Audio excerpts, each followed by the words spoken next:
Assalamualaikum, saya Muhammad Firdaus. Saya bersama Abdul Hafiz, Amir Imran, Fatih dan Fahri Faizal akan menerangkan pasal Roman Renaissance Garden. Nama saya Amir Imran dan hari ini saya akan membincangkan elemen-elemen Roman Renaissance Garden. Gaya Renaissance. Gaya ini seni bina dicirikan oleh simetri, perkadaran, geometri dan keteraturan bahagian berdasarkan prinsip Rom klasik. Unsur-unsur seni bina ini dicerminkan dalam hardscaping taman melalui teres, partikos, tiang atau kolom, gerbang dan pelbagai bentuk lain. Pemilihan site digunakan untuk keuntungan terbaik. Matahari, cahaya, udara, angin, bayangan dan pemandangan digabungkan dalam reka bentuk taman.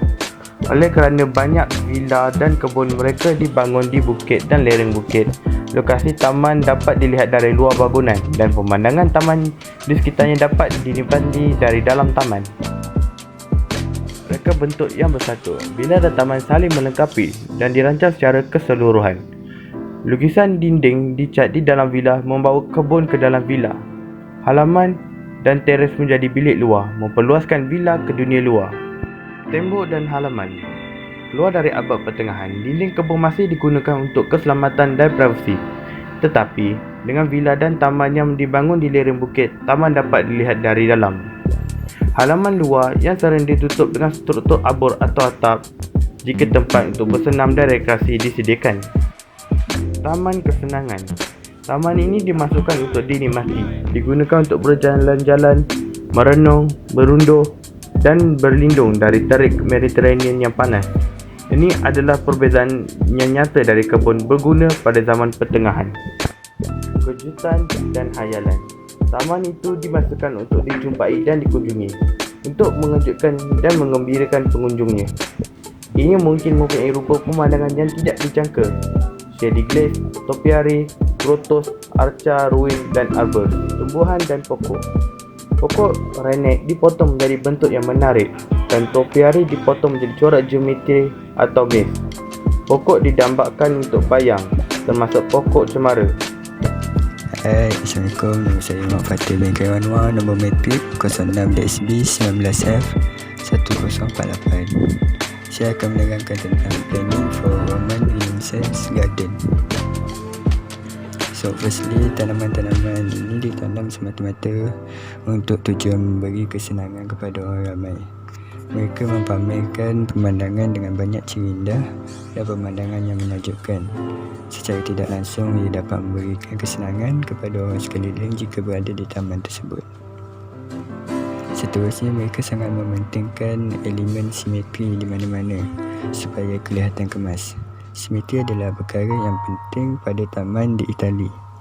Dibentuk secara geometri dalam bentuk segi empat sama, segi empat tepat atau segitiga dan menghindari lekuk.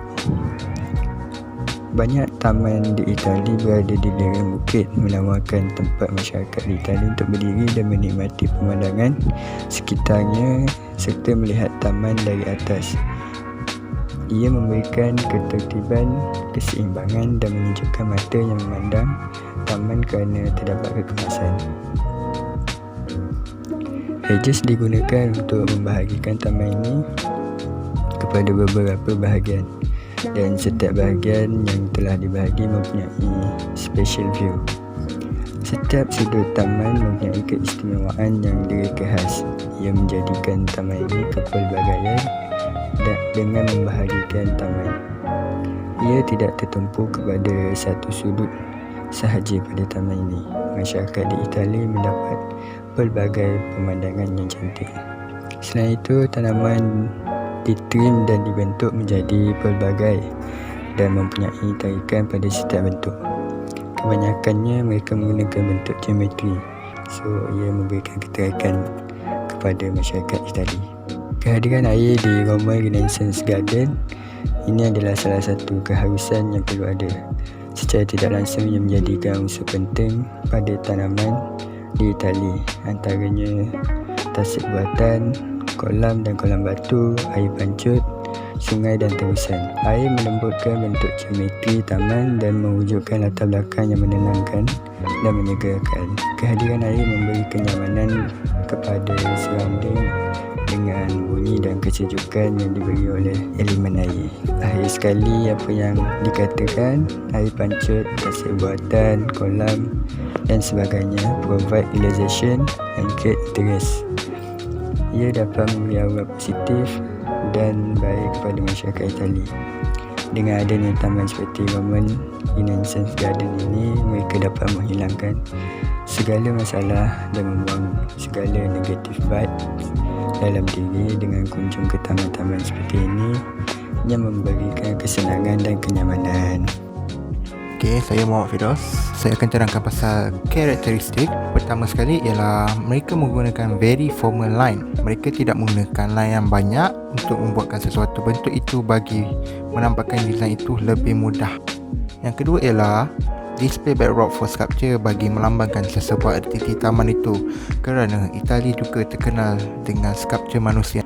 Seterusnya ialah historic theme.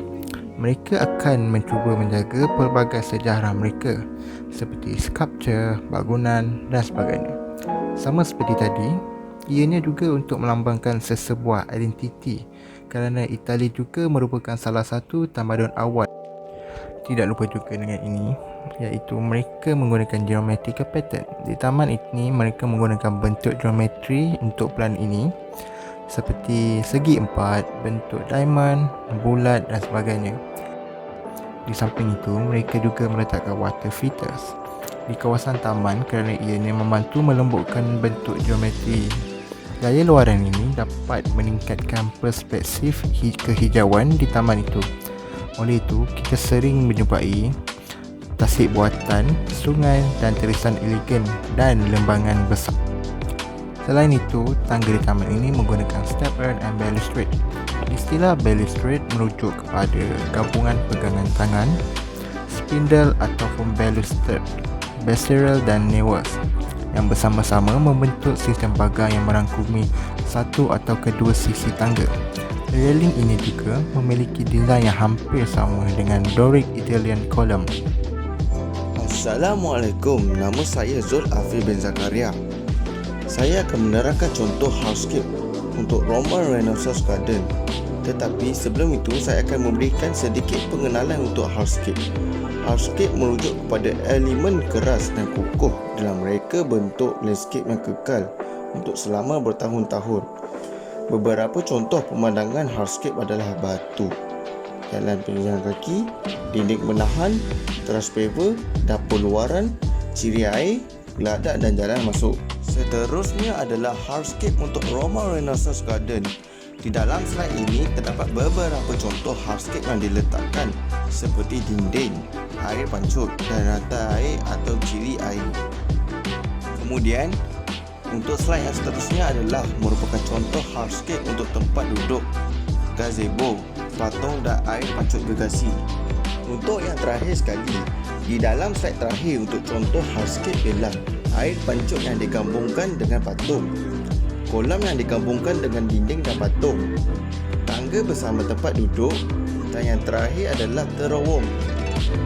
Assalamualaikum warahmatullahi wabarakatuh. Seterusnya, saya Muhammad Farid Hafizah Riza akan menerangkan tentang Roman Renaissance Garden Softscape. Okey, Roman Renaissance Garden ni telah diterapkan oleh Itali, Greeks dan Muslim secara turun-temurun daripada sekolah lagi. Okey, seterusnya saya akan terangkan tentang engineering, architecture dan environment function. Untuk gambar yang pertama, di belah kiri atas ialah wall, iaitu ialah architectural function. Okey, gambar kedua di belah kanan ialah main structure, iaitu engineering function. Yang ketiga, gambar ceiling ialah architectural function. Okey, untuk gambar terakhir yang keempat ialah gambar architectural function, iaitu wall dan walkway. Okey, kita tengok slide seterusnya. Okey, gambar yang pertama di atas ialah tunnel. Tunnel ialah engineering function. Dan gambar yang di belah kanan ialah floor. Floor ialah architectural function. Untuk gambar yang ketiga di bawah ialah bridge, iaitu engineering function. Untuk gambar yang terakhir ialah reduce building heat, iaitu environment function, untuk mengurangkan tekanan udara dan menyejukkan kediaman. Terima kasih.